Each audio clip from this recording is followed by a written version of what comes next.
이게 지금 미국이 자꾸 좀 중국이랑 대만 전쟁 이 부분 쪽으로 계속 좀 뭔가 분위기를 만들어 가려고 하고 거기에 이제 주한미군을 뺀다 만다 그다음에 여기에 이제 이재명 안 따라와 우리 이제 가야 되는데 지금 이런 것들이 지금 계속 지금 얘기가 나오거든요. 네. 이게 어떻게 진행될 거라고 보십니까? 그러니까 중국을 압박 포위해서 뭐 중국의 뭐 쉽게 하면 굴기 이걸 막겠다. 이게 이제 그렇죠. 미국의 일관된 입장이죠. 네. 그건 예전부터 있었던 입장인데 과거의 네오콘과 바이든 정부는 전쟁을 불사할 생각이었던 거고요. 예. 지금 동아시아에 포진하고 있는 네오콘 세력들, 주한미군 사령관 다 네오콘 아닙니까? 트럼프 쪽이 아니거든요. 네. 이런 사람들은 계속 전쟁을 지금 도발하려고 아하.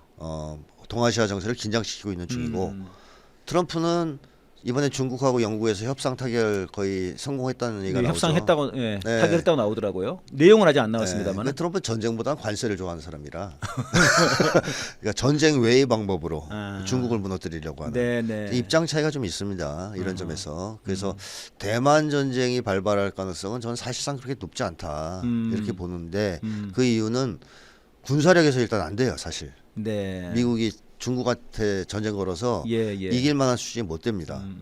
또 대만 전쟁이 만약에 발발한다 네. 중국 간에 그럼 이건 국제전입니다 무조건. 그렇죠. 북한이 참전한다고 봐야 되고요.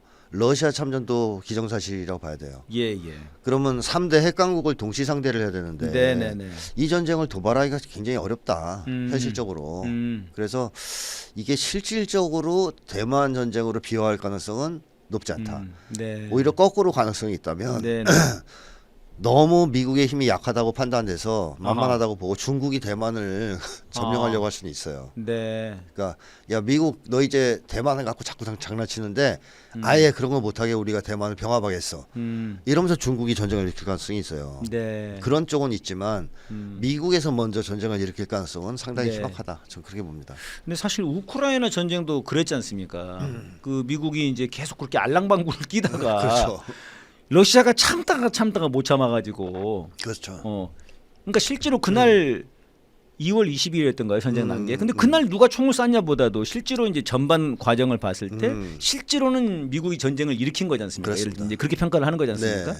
근데 이제 이 대만 전쟁도 방금 말씀하신 것처럼 지금 자꾸 이렇게 막 알랑방구를 끼고 그때 거의 뭐 우크라이나랑 비슷한 분위기로 좀 몰아가는 거지 않습니까?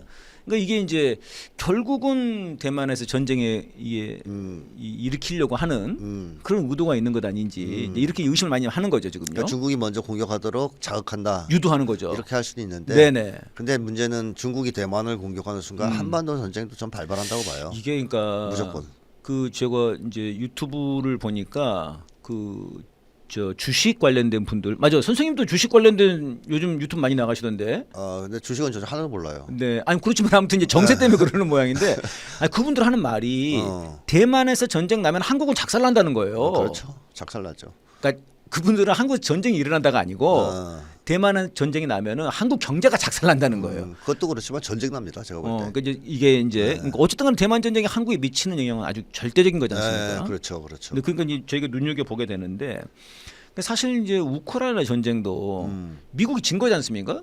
그렇죠. 이겼다고 말할 수는 없는데. 뭐 트럼프가 뭐 졌다고 인정한 그러니까요. 거죠. 그랬으니 그만두겠다고 했는데. 근데 사실 손해를 본 거는 많지는 않은 거예요. 또 미국이 우크라이나 전쟁해가지고 뭐 나토가 다 떠나갔거나 막 전부 다 막 반미로 돌아섰거나 그런 것도 아니고 대리전이었으니까. 대리전이고 다 쥐네 있고 어쨌든 무기도 계속 팔고 있고 셰일가스도 팔아먹고 러시아 악마야. 그러니까 그래 알았어요. 약간 이렇게 분위기도 만들어 놓고. 그러니까 실제 대만 전쟁에서 미국이 이런 걸 유도할 수도 있는 거 아닌가? 실제로 지더라도 손해 보는 게 아닌. 그건 이제 네오콘 입장이죠. 그렇죠. 네오콘이 돈 번 거죠. 그러니까 트럼프는 자기 돈은 아닌 거죠. 지 돈이 아니니까. 그러니까 이제 우크라이나를 끝내려고 그런 거죠. 네. 그러니까 네오콘하고 트럼프가 그런 점에서 입장이 다른 거고 또 하나 우크라이나와의 차이점은 대만 전쟁이 발발하면 한반도 전쟁이 발발은 필연인데요. 한반도 전쟁 발발하면 주한미군이 있잖아요. 바로 미국이 자동 개입돼요. 그러니까 우크라이나처럼 맞아요. 대리 전쟁을 할 수가 없는 대리 거죠. 전쟁 시켜놓고 꿀 빠는 일이 안 되는 거예요. 그러니까 바로 사실 중국 입장에서는 만약 그렇게 된다 그러면 지금 벌써 계속 주한미군 우리가 움직일 거야 대만으로 갈 거야 그런 얘기를 공공연하게 하는 거지 않습니까? 그렇죠. 미국 애들이 그럼 대만 전쟁 난다 그러면 중국에서 곧바로 평택 쏠 것 같은데요. 군산 평택은 필수로 쏩니다. 그 사드 있는 성주까지 위험하죠. 이 평택 시민들이 들고 올라서 이게 진짜 전쟁 반대 시위를 해야 되는 겁니다. 그렇습니다. 진짜. 전략적 유연성이 그래서 위험한 거예요. 네. 그러니까 주한미군이 대북 견제용이 아니라 네네. 중국 견제용으로 바뀌는 순간 네. 대만 전쟁 발발 시 바로 중국이 한국군 기지를 미국 주한미군 기지를 공격할 게 분명하고요. 네. 그럼 북한이 중국한테 니네가 알아서 해 그러겠습니까? 네. 같이 할 겁니다. 네. 지금 한반도에서도 전쟁이 난다는 얘기예요. 러시아도 참전할 거고. 네. 그래 되면 참. 세계대전입니다. 세계대전. 그렇죠. 그래서 미국은 트럼프 쪽은 제가 볼 때는 그런 걸 원하지 않아요. 어허. 그런 상황은. 예. 최소한 트럼프가 그걸 하려고 해도 북과의 관계를 정상화시켜서 북쪽이 전쟁에 개입하지 않고 네. 주한미군 다 빼버리겠죠. 그때쯤 되면 북쪽이랑 관계 정상화하면서. 네네. 그럼 중국이 남쪽을 공격할 이유가 없잖아요. 예. 그렇게 되면 대만 전쟁과 중국이 전쟁을 해도 대리전으로 할 수가 있습니다. 네. 따라서 트럼프 입장에서는 혹시라도 전쟁을 하고 싶더라도 네. 대북 관계를 먼저 정상화하려고 할 겁니다. 아. 그 다음에 그걸 추진해야 된다고 볼 거예요. 그러니까 트럼프가 설령 대만 전쟁을 하고 싶더라도 네. 어. 한반도 문제 먼저 해결하고 즉 주한미군 정리를 먼저 해놓고 정리하고 북중 관계를 이격시켜 놓고 그 다음에 하려고 하지 지금 상태에서는 할 이유가 없죠. 네. 너무 큰 손해니까. 예, 이게 좀 이제 조금 좀 긴박하게 좀 돌아가고 있는 그런 거라 가지고 저희 문제는 이제 네오콘의 장난질입니다. 예. 그 트럼프하고 지금 네오콘은 거의 내전 중이잖아요. 지금 난리 났죠. 난리 났잖아요. 그러니까 네. 내전 중인데 그럼 얘들이 트럼프를 작살내기 위해서 의도적으로 불장난을 할 가능성도 여기에서 배제할 수 없잖아요. 그게 제일 위험한 거죠. 그러니까 LA 문제 지금 그걸 해결하기 위해서 눈을 돌리려고 네오콘이 여기서 전쟁을 일으키려고 할 수도 있다. 자기들이 궁지에 몰려 있으니까 아하. 우크라이나에서도 궁지, 중동에서도 네. 궁지. 트럼프가 계속 전쟁을 종결시키는 것은 네오콘을 그만큼 약화시키는 겁니다. 아, 걔네들 입장에서는 그래서 전쟁을 더 하려고 할 수도 있다. 걔들은 전쟁을 통해서 승승장구하면서 힘을 강화시키는 세력인데. 아, 그럴 수도 있겠네. 그러니까 저는 사실 그렇게 생각을 해봤거든요. 그러니까 선생님 말씀 이제 네오콘이 여기 전쟁을 일으키려고 할 수도 있다는 이런 말씀이신데 네.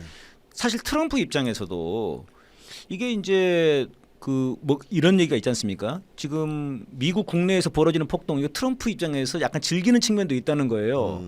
이걸 통해서 야 그래 말도 안 들고 나 지지율도 자꾸 떨어져 가는데 되는 것도 없고 관세도 잘 안 되는데 이거 그냥 야 해병대 들어가 다 그냥 쏴버려 이러면서 이제 사실 이제 국내의 이런 위기들 또 이제 예전에 일본 같은 경우도 국내 위기가 있으면 꼭 밖으로 이제 전쟁을 돌리는 거지 않습니까? 네. 그럼 저는 이제 트럼프 입장에서도 이 대만 전쟁을 할 수도 있겠구나 저는 이런 생각이 좀 들더라고요. 근데 아무튼간에 미국 입장에서는 트럼프든 네오콘이든 간에 전쟁의 유혹이 휩싸일 수 있는 거네요. 대만 관련해서. 근데 트럼프는 지금은 안 합니다. 지금은 아니다. 너무 위험해서.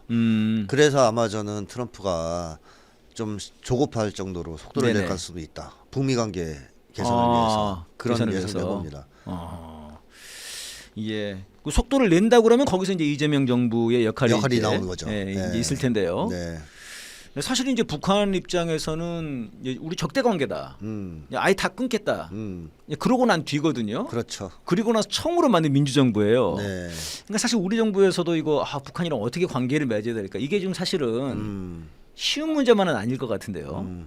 일단 북쪽에서 남북 관계를 적대적 국가 관계, 네네. 교전 중인 적대 관계, 적대국 관계 이렇게 네네. 규정을 해놨기 때문에 옛날 같은 방식으로 뭐 대화하자 네네. 안 나올 겁니다. 예. 그럼 어떻게 나올까? 네. 딱 하나밖에 없어요. 아하. 적대하지 않겠다는 것을 행동으로 보여줘야 됩니다. 근데 뭐 한미 연합 훈련을 중지할 수는 없고 왜냐하면 네. 그건 미국이 결정해야 되니까 예. 우리가 결정할 수 있는 문제가 아니죠.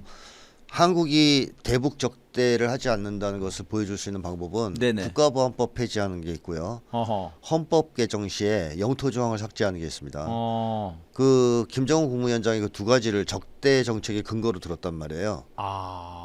직접 연설을 하면서. 네네. 따라서 그때 국가보안법 얘기도 나왔었습니까? 나왔습니다. 두 가지.